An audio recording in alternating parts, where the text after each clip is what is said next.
મિત્રો નમસ્કાર, સ્વાગત છે તમારું મારી ચેનલ ખ્યાના સ્ટોરી બુકમાં. અમાસ પર કરો આ ચોક્કસ ઉપાયો, દૂર થશે પિતૃદોષ, માતા લક્ષ્મીની રહેશે કૃપા. નકારાત્મક શક્તિઓને દૂર કરવા અને પિતૃઓને પ્રસન્ન કરવા માટે અમાસ પર અમે અહીં કેટલાક ચોક્કસ ઉપાયો જણાવ્યા છે, જે અજમાવવાથી પિતૃઓ પ્રસન્ન થાય છે, બધી પરેશાનીઓ દૂર થાય છે અને તમને સુખ સમૃદ્ધિ આપે છે. આજે અમાસ છે. હિન્દુ ધર્મમાં અમાસનું ખૂબ મહત્વ માનવામાં આવે છે. પૂર્વજોના આશીર્વાદ મેળવવા માટે આ દિવસે ખૂબ જ વિશેષ માનવામાં આવે છે. આ અમાસ વિશેષ બની જાય છે. આ દિવસે નકારાત્મક શક્તિઓ વધારે હાવી હોય છે. તેથી એવા ઘણા ઉપાયો છે જે શુભતા લાવે છે. આ દિવસે ધનની દેવી લક્ષ્મીને પ્રસન્ન કરવા માટે પણ ખાસ મનાવવામાં આવે છે. જો કુંડળીમાં ગ્રહ દોષ અને પિતૃદોષ હોય તો આજે આ નિશ્ચિત ઉપાયો કરવાથી છુટકારો મેળવી શકાય છે. અમાસના દિવસે પિતૃઓને પ્રસન્ન કરો. પિતૃદોષ દૂર કરવા માટે અમાસ વધુ સારી તિથિ હોઈ શકે છે. આ દિવસે પિતૃઓ તર્પણ, પિંડદાન અને દાન પુણ્ય કરવાથી પ્રસન્ન થાય છે અને પોતાના પરિવારના દુઃખ દૂર કરે છે અને તેમના પર આશીર્વાદ વરસાવે છે.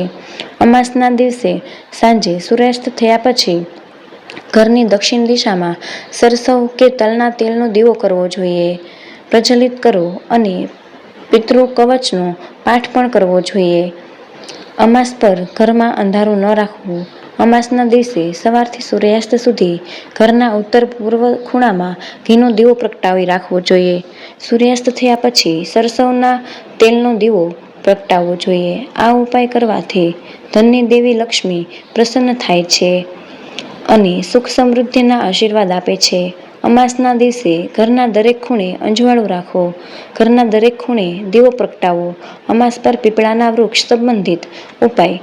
અમાસના દિવસે સવારે પીપળાના વૃક્ષને જળ અર્પણ કરવું જોઈએ અને સાંજે ત્યાં તલના તેલનો દીવો પ્રગટાવવો જોઈએ.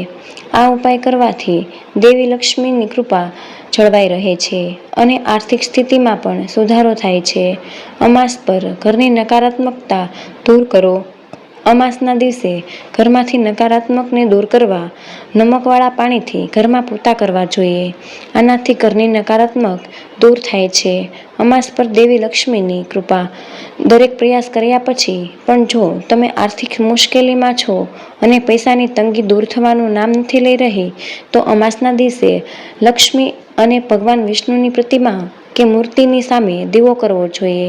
અખંડ દીવો કરી તેમની પાસેથી સુખ સમૃદ્ધિ માટે વરદાન માંગવું જોઈએ.